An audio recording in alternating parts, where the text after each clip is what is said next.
ധന്യനായ ഏകാധിപതിയും രാജാതി രാജാവും കർത്താതി കർത്താവും താൻ മാത്രം അമർത്യതയുള്ളവനും അടുത്തുകൂടാത്ത വെളിച്ചത്തിൽ വസിക്കുന്നവനുമായ നമ്മുടെ കർത്താവായ യേശു ക്രിസ്തുവിൻ്റെ നാമത്തിൽ എല്ലാവർക്കും സ്നേഹവന്ദനം.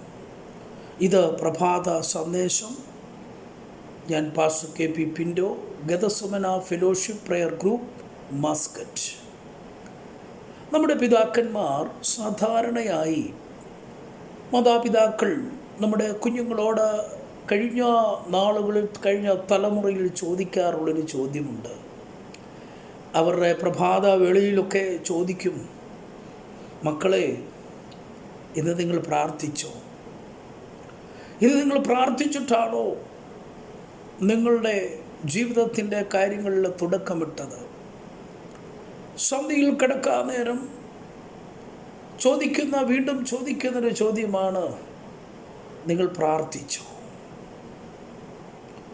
എന്തുകൊണ്ടാണ് ഇങ്ങനെ ചോദിക്കുവാൻ കാരണം? പിതാക്കന്മാരുടെ ജീവിതത്തിൽ അവരുടെ പ്രാർത്ഥനാ അനുഭവങ്ങൾ അവരുടെ ജീവിതത്തിന് വലിയ അനുഗ്രഹം പ്രാപിപ്പാൻ കഴിഞ്ഞിട്ടുണ്ട്. 65-ാം സങ്കീർത്തനം 2-ാം വാക്യത്തിൽ ദാവീദ് ഇങ്ങനെ പറയുന്നു, പ്രാർത്ഥന കേൾക്കുന്നവനായുള്ളവേ, സകല ജഡവും നിന്റെ അടുക്കൽ വരുന്നു. ഇവിടെ ഭക്തൻ പറയുന്നു, പ്രാർത്ഥന കേൾക്കുന്നവന്.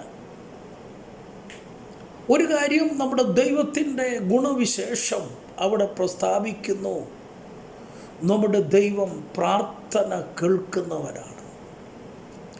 പ്രാർത്ഥന ഒരിക്കലും തള്ളിക്കളയാറില്ല. ചില വിഷയങ്ങൾക്ക് പെട്ടെന്ന് മറുപടി നൽകും, അതതിൻ്റെ സമയമാണ്. ചില ദിവസങ്ങൾ, ആഴ്ചകൾ, മാസങ്ങൾ കഴിഞ്ഞായിരിക്കാം ചില പ്രാർത്ഥനകൾക്ക് മറുപടി കിട്ടുന്നത്. എന്നാൽ ചില വിഷയങ്ങൾക്ക് നാളുകൾ പ്രാർത്ഥിച്ചിട്ടും മറുപടി കാണുന്നില്ല. എന്നാൽ ഞാൻ പറയട്ടെ, മറുപടി കാണാതിരിക്കുമ്പോൾ നമ്മളെയധികം വളരെയധികം പിറുപിറുക്കാറുണ്ട്, വേദനിക്കാറുണ്ട്, ഭാരപ്പെടാറുണ്ട്. എന്നാൽ ആ മറുപടി ലഭിക്കാഞ്ഞതാണ് നമ്മുടെ പ്രാർത്ഥനയുടെ മറുപടി എന്ന് പറയുന്നത്. ഇവിടെ ദൈവത്തിൻ്റെ ഒരു ഗുണം പറയുന്നു, ഗുണവിശേഷം പറയുന്നു, നമ്മുടെ ദൈവം പ്രാർത്ഥന കേൾക്കുന്നവനാണ്. അതുകൊണ്ടാണ് സങ്കീർത്തനക്കാരൻ പറയുന്നത്, സകല ജഡവും നിന്റെ അടുക്കൽ വരുന്നു. ദൈവത്തിൻ്റെ മക്കളെ, എന്തുകൊണ്ടാണ് അനേകർ ദൈവത്തിങ്കിലേക്ക് വരുന്നത് എന്ന് ചോദിച്ചാൽ, പ്രാർത്ഥന കേൾക്കുന്നൊരു ദൈവം.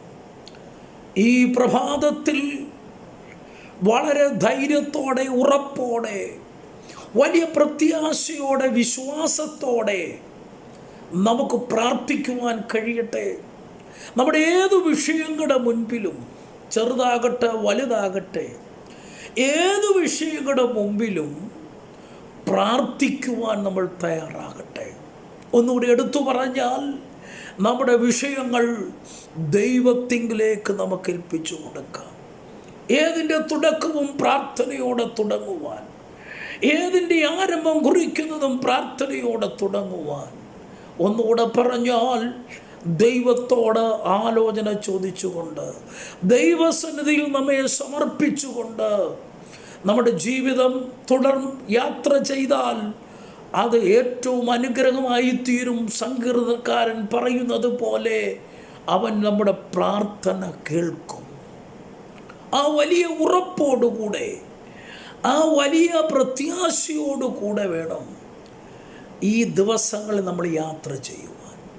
പ്രാർത്ഥന കേൾക്കുന്നൊരു ദൈവം, മറുപടി നൽകുന്നൊരു ദൈവം, നമ്മുടെ സങ്കടയാചനകളും നമ്മുടെ ആ പ്രാർത്ഥനകളും നമ്മുടെ അഭയയാചനകളും നമ്മുടെ അപേക്ഷകളുമൊക്കെ കൈവിടാതെ നമ്മുടെ പ്രാർത്ഥന കേൾക്കുന്നൊരു ദൈവമുണ്ട്. ഈ ദിവസങ്ങളിൽ ആ ഒരു വലിയ ചിന്ത നമ്മളെ ഭരിക്കട്ടെ. ഈ ദിവസങ്ങൾ ആ ചിന്ത നമുക്ക് ഏറ്റവും അനുഗ്രഹമായി തീരട്ടെ. God bless you all.